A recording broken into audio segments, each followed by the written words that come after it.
Call meeting to order, roll call. Okay, Mayor Westergaard. Yep. Schrader. Yep. Cleveland. Yes. Laney. Here. Huss. Councilor Steinkamp is absent. Consent agenda, anything or additions or corrections? If not, we'll need a motion to approve. Also move. Second, I'll second. roll call. Schrader. Yes. Laney. Yes. Huss. Cleveland. Yes.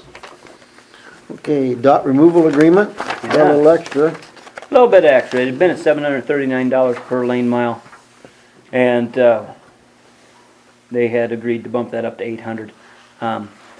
I'd put together our costs at $811 per lane mile, which really does stand to reason ours would be a little bit more with removal here in town, you know, and haul away of snow, so it's going to be a little bit more. But $800 actually is right in the ballpark.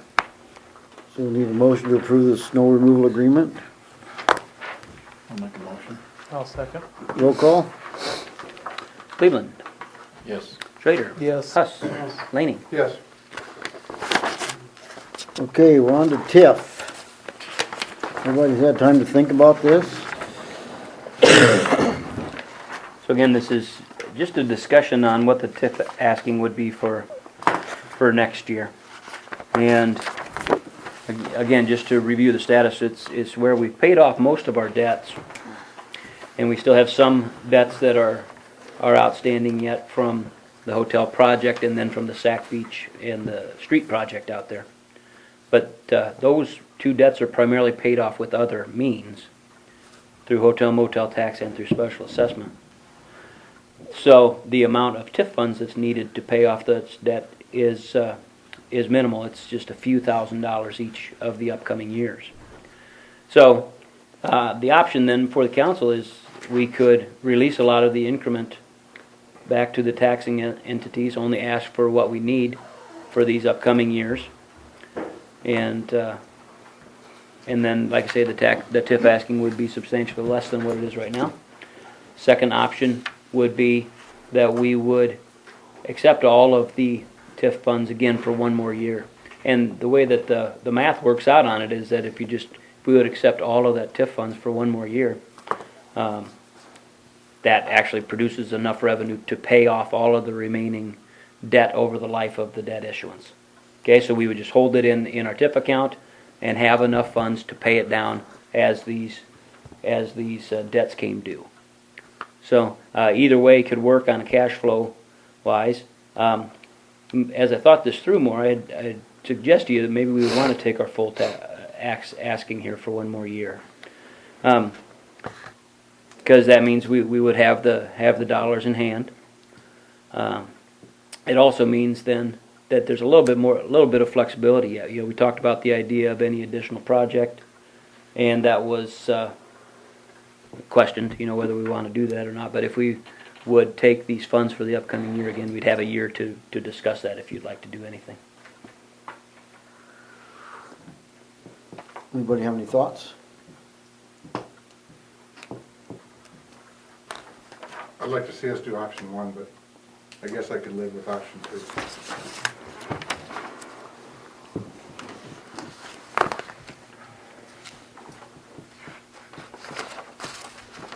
Ben, what do you think?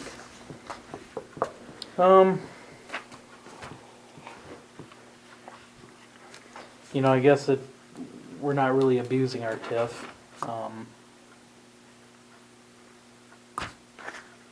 You know, I guess that does fund a lot of our projects. It's funded a lot of them, and if we don't abuse it, it'll continue to fund more. I'd probably be okay with taking the lump sum up front. That gives flexibility on doing something later on. And I won't be potentially, here to spend it, but some of you guys will. the option would still be open. Wait, Otherwise, I think if you would say, nope, we're going to only take what we needed this year, you're going to release all that increment back to them, you know, technically you could get that increment back, but boy, that'd be tough to do. In that case, it really does feel like you're taking some funds away from the other tax entities. I guess my opinion would be different if we were TIF to the hilt, but I mean, we're well within our... Yeah, we were like at 6% was where our TIF was Yeah. of our evaluation. So, Gus, where you at? Keep it for a year? What the minister said? I would say, yeah. Jerry, what do you think? Works for me. Do we need a motion just to continue for a year? Option Yeah, so basically it's option 2. 2.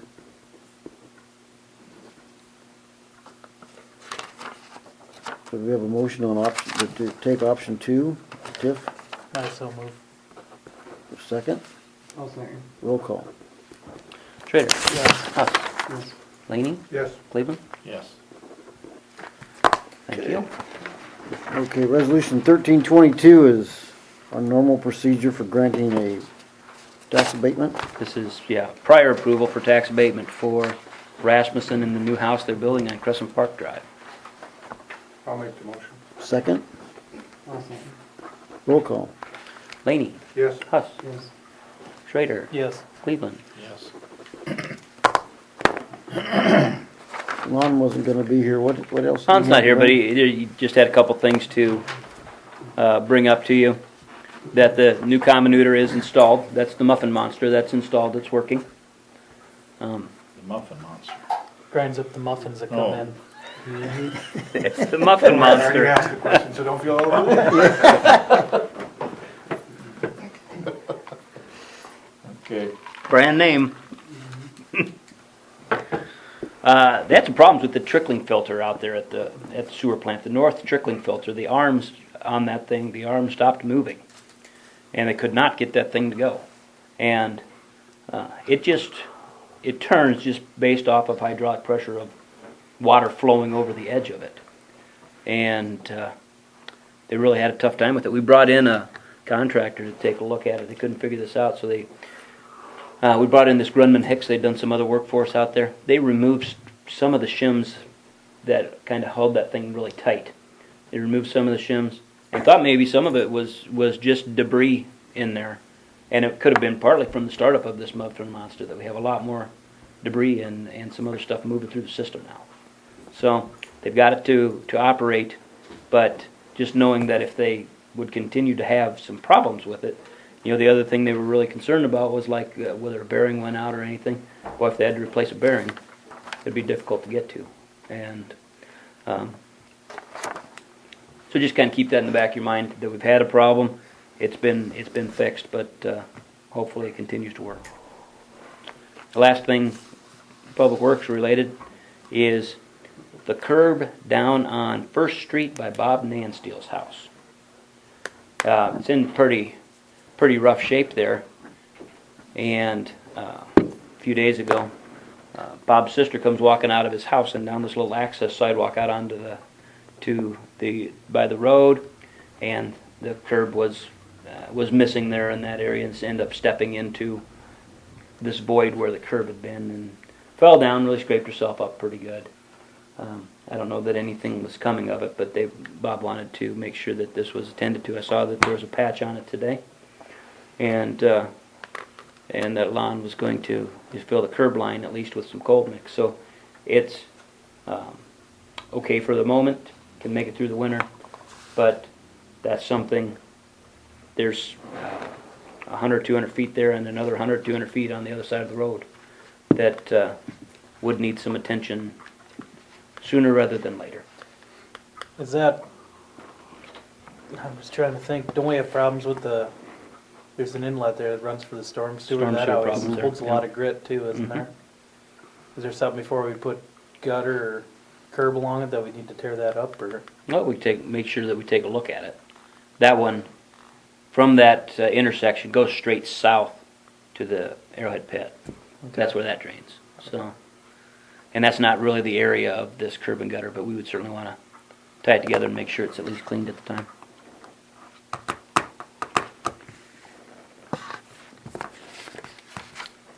That's all Lon had, wasn't it? That was really it for Lon. I ended up with a few things. John Meister's graduated. He has finished up his police academy. He graduated last Friday.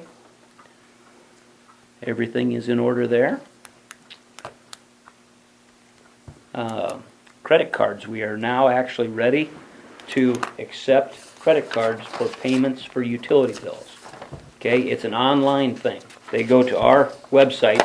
We still need to get the button put on our website, but other than that, it's ready to go. They go to our website, and they would click on a button about pay your utility bill online. If you have your account number, you put your account number in, your balance would pop up. You'd be able to pay your balance that way. So that really is the last portion of the software upgrade. We've been waiting for a while on this and working with the software company and the credit card company, and that's finally coming to be. How's that work? If I use my credit card, do I get 1 or 2% You sure get your points. points on that? Yeah, I mean, you personally get your points. Is that what you're saying? Yeah. Yep. You personally get your points. You have to pay a convenience fee to use your credit card. And no matter what the balance of your utility bill is, the convenience fee is $4. $4. $4. That was computed. Every month. Yeah, Every time you use it. if you wanted to use it every month, it costs $4 every month. But if you're late paying it, it's That's 5. such a good deal. If you're late paying your bill, it's $5. So So how's that work? 11/59/59 on the I didn't know about this 19th? part. They can pay it, and they're not gonna get a, or is it gonna be processed the next day? no, whenever it's paid, it's considered paid. Okay. Real-time payment. We receive payment probably 2 days afterwards. Well, that would help some people out of a bind. That way, Yeah. if it's You bet. past working hours here on the 19th, they can pay it. Yep, it's just another option. Same thing for an e-check. We could take the e-check over the internet now too. Is that something we're gonna put on the electric board, or is that on the electric board? Or? Not yet. That's our website's not done. It's got Okay. everything's ready other than we got to put this button on our website to say click here. Okay. But that's I think the there'll be a lot last of people that use that. I'm not as optimistic. I don't think it's going to be used very much because of the convenience fee. Oh. Yeah, and I see it just being a last resort for some people who need to pay. Works good for people in Texas, don't it? Yeah, that's what I was thinking, guys like Well, I us. kinda like the way I got it set up. It automatically comes out. I've never been late since we've done that. It pulls it all the way from the Swiss bank accounts? Yes, Swiss bank accounts. Wow. I Fancy. got one thing, we've been working on this for a couple months, and we're not ready to come to the council yet, but you ought to know that we're, because I was forced to go to that hazard mitigation all summer long, and what they're telling us is, next time we have FEMA issues, if our light poles in the country don't have a GPS marking system, then we're in trouble. And so we've been trying to talk with Bill and Lon to get a compatible unit that both could use, because we can mark our manholes, our water shut-offs. Mainly curb stops. Curb stops. That's the big thing. That's The other big stuff will be thing, so done. that- Yeah. So we don't have, like, when Jack left, we were like lost, and like, we don't wanna do that again, so, but I think we're like $5,900, and we put 5,000 away We did. every year for this, but we used part of it for Scott's computer, but we're not quite, we're getting closer to finding something that has software capability with what we got, because we didn't wanna do anything till after the software update that we've been working at for all summer long. Yeah, well, yeah. And I talked with our engineer and got some suggestions from them about places to go and vendors we could work with, and they recommended one out of Omaha. And they also recommended that we could buy a unit that cost $13,000. Well, that's really not in the cards at all. We know that. But we need something that's fairly accurate. You know, you can't get one of these residential GPS units and have them be accurate enough. So we've looked at a unit that itself is sub-meter. So it locates within 3 feet off of the satellites, but then you run it through some computer software programs, and it triangulates with known points on the Earth. And one of them's like it's SAC or Ulmer, maybe they have one. And through this triangulation, it gets a lot closer than 3 feet. So we're still waiting for a formal proposal from this guy, but his talking on the phone was $5,900. Was the less expensive one. But we want one that's close enough that they'll use it, because if it marks it 3 feet away, they'll never use the damn thing. But we don't wanna get caught like we got before. We got 2 new guys, and it would be unfair to strangle them with, where's this located if they don't have any maps. Anyway, we're not quite ready to come up, just so everybody knows we've been whacking away at this for a while. I will probably work with this company and see if we can get them up here and do a demo and stuff. I'd like to get them up here and have them locate a couple things, see how close things can really come. Is Oh, it? couple other things yet. I'm close. Anything on, Aaron, we talked about that easement for John Drilling, yet we got really nothing done on that yet. We're still working with property owners around them, trying to find a willing person who would let us have easement for water and electric. I've talked with a couple other property owners out there who had routes to John's, and they were not agreeable. And we're still working with Denny Workmeister, and he's, I don't know how you describe it. He's not sure yet. And he won't be sure of anything until the lawsuit's finished. That could take quite a spell, couldn't it? The wheels of justice grind slow. I would tell you, I want to explore the answer to another question then is, is the city obligated to provide service? Worst case there is to say, yep, the city's obligated to provide service, we gotta have an easement. I mean, what are you gonna do with an easement? Condemn across to get an easement? Well, I think what the first thing we have to figure out is whether or not that driveway that's south of where John just bought, and then it goes perpendicular from the farm field to the road, whether or not that's a public easement. Denny believes it's a private, but I don't have his abstract or anything to look at it. I don't know if Scott really has any information about whether or not that's a public or a private. I don't. I've shown you what I have. It said is that it's private. According to our ordinance, we are required to get it there, though, right? We say we will get water service to the property line, okay, and we get electric service up to the building. So we say that we will do that.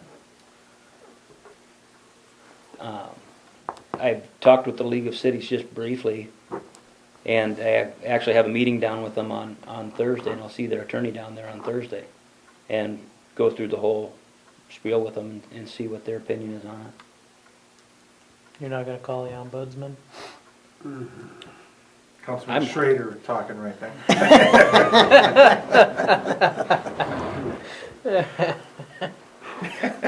So everything's on hold yet. I will not seek nor will I No, no, accept not- re-election. not my re-election.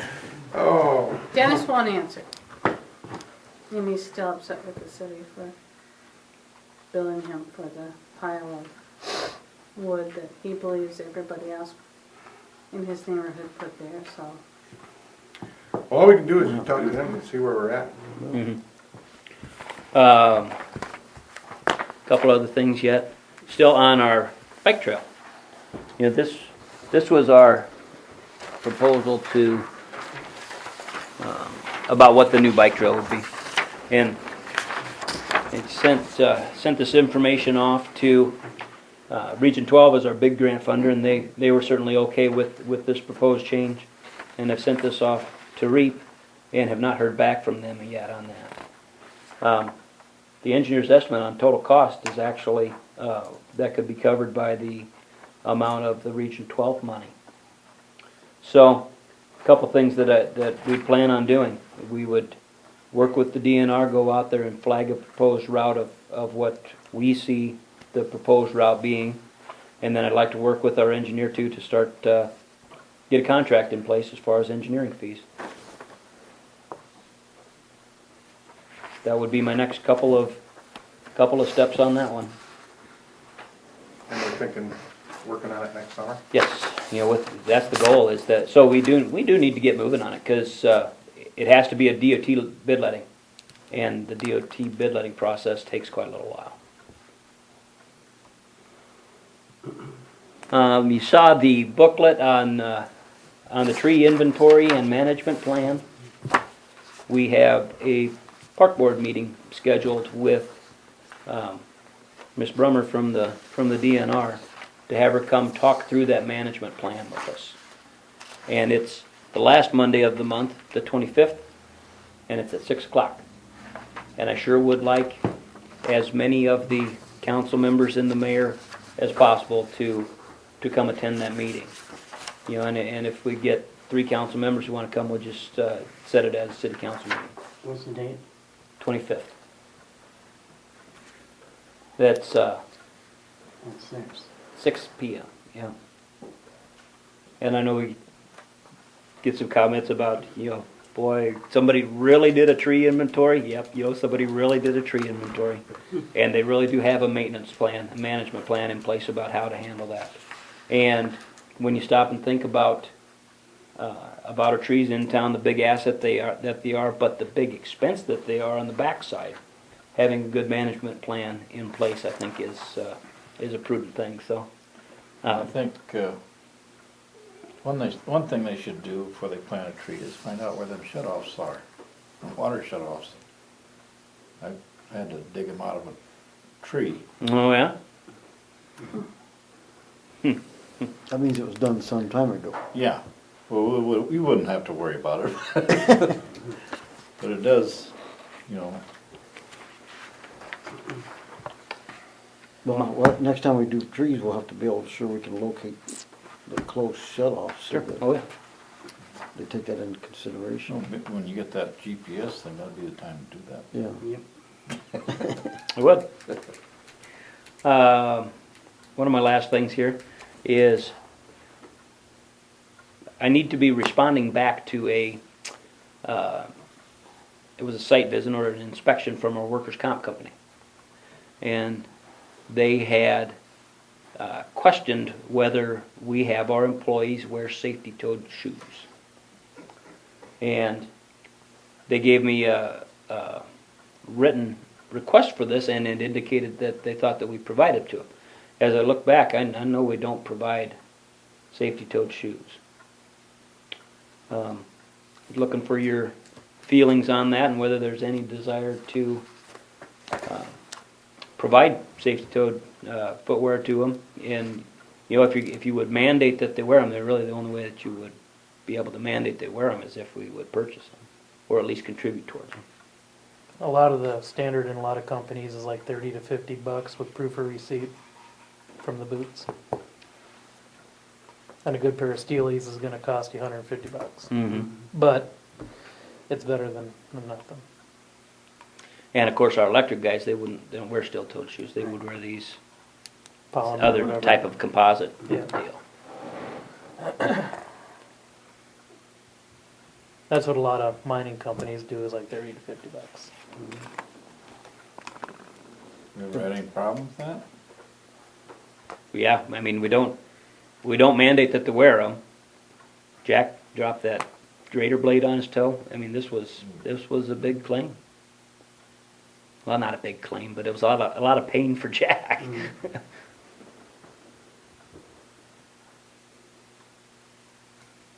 Is that anything you can bring up at union time? So our insurance company is saying we should be doing this, Yeah. right? Yeah. How many employees do we got that would need to wear them? 8? No, I'm thinking, you know, our full-time people who would do this would be 6. It'd be the electric and public So works if you guys. go $40 a piece, 240. yeah, I mean, you can't cover an insurance claim for that. True. What if we mandate it and they don't buy them? Does that absolve those of any issues in the lawsuit later on? No, they would ask us to enforce our policy, so. I think with the insurance, I know with us, it's, safety's getting to be bigger and bigger and bigger. And you guys are probably following our footsteps where you have to have side shields on your glasses and chop your tires everywhere, and See, we don't get into all that stuff quite yet. it'll come, I'm sure. It's coming, yeah, hard hats.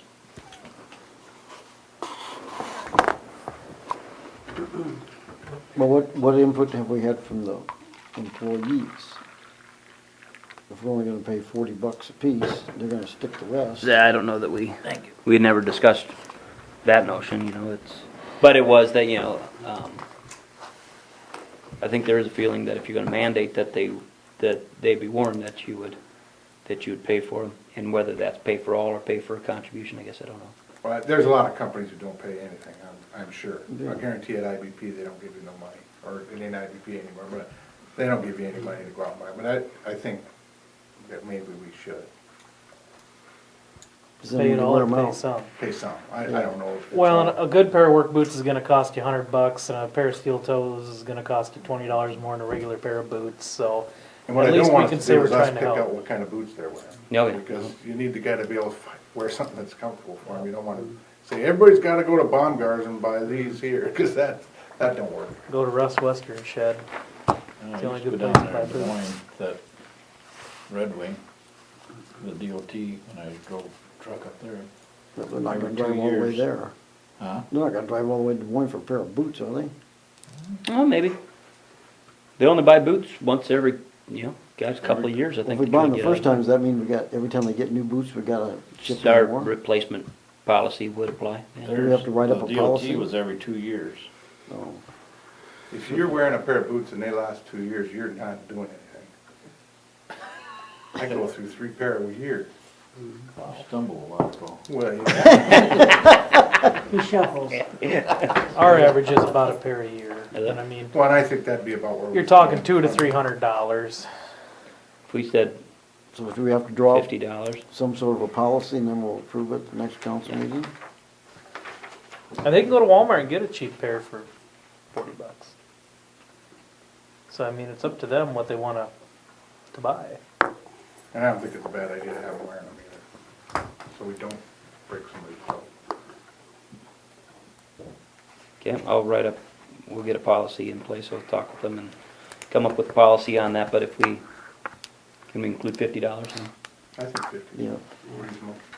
Okay, will do. My last thing, Sac County League is over at Wall Lake, and it's on November 13th, week from Wednesday, At the hayloft? Hayloft. What time? Social time would be 6:30 and meeting at 7. Yeah, put me down. Well, I'll drive till I'm full. Get all the schmoozing in I can before I'm not here. Oh, geez. I think so. Tim? Is it one of them we gotta make a reservation, gotta pay whether I go or not? No. I Okay. don't think No, so. but it'll just be. Then put me down and if something changes, I'll. Yes. Jerry, so you work. You're gonna send me an email? Oh, yeah. Okay, good. I will. 'Cause I'm gonna forget it. By the time I get out that door, I'm probably gonna. 25th and the 13th, You'll, Yep, 25th and the 13th. you'll get an email put reminder. them 2 dates. Oh, I'm pretty sure the 25th. The park board's gonna be here. I'm gonna know about that one. I bet you're right. Who thinks they would attend this meeting on the 25th? I could probably make that. Oh, yeah. Send me an email. And Well, yeah, Yeah. what we'll end up doing is we'll just have that set as a regular council meeting then, or special council meeting, so we can get quorum. Very good. Anybody That's got it. anything you wanna bring up? Motion to adjourn. Second. Meeting adjourned. Man, I got in there quick. Oh my God, I think in 4 years, this is the shortest meeting we ever had. No, we did that one in 20 minutes, didn't we? Was it? Yeah, we were really cruising one. We were really, that one night we were about to be done.